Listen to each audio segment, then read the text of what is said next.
ঈদ মানেই খুশি, ঈদ মানেই আনন্দ। দর্শক, আপনাদেরকে দেখানোর চেষ্টা করছি আজকে পবিত্র ঈদুল আজহা। আজকের এই দিনেও তত্ত্বআপারা এখন পর্যন্ত লাগাতার অবস্থান কর্মসূচি পালন করে আসছেন জাতীয় প্রেস ক্লাবের সামনে। আপনাদের যদি একটু দেখানোর চেষ্টা করি, এই সামনেই হচ্ছে জাতীয় ঈদগাহ মাঠ। এখানে ঈদের নামাজ আদায় হয়েছে।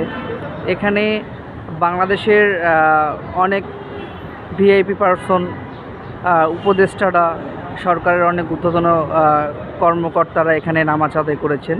তারই পাশে তত্ত্বআপারা লাগাতার অবস্থান কর্মসূচি পালন করছেন তাদের দাবি আদায়ের জন্য। তত্ত্বআপাদের দাবি যেটা, সেটা এর আগেও আমি আপনাদেরকে আমার ফেসবুকের মাধ্যমে, ফেসবুক পোস্টের মাধ্যমে জানিয়েছি। তাদের দাবি হচ্ছে তাদের যে চাকরি আছে সেই চাকরি রাজস্ব খাতে নেওয়ার জন্য।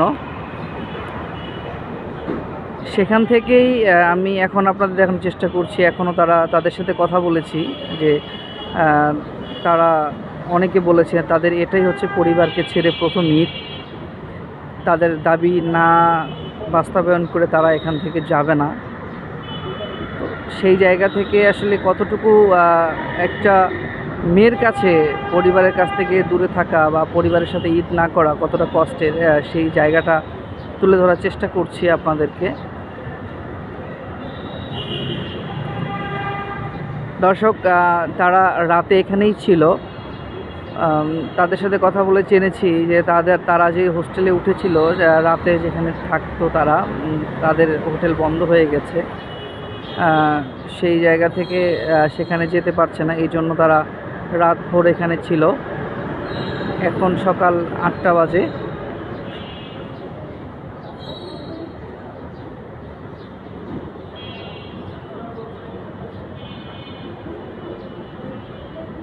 তারা মনে করছে তাদের এই দাবি এখন পর্যন্ত প্রধান উপদেষ্টার কাছে পৌঁছায়নি। যদি পৌঁছাতো তাহলে তারা অনেকটা আশাবাদী ছিল যে প্রধান উপদেষ্টা তাদের বিষয় নিয়ে কোনো একটা পদক্ষেপ নেবেন।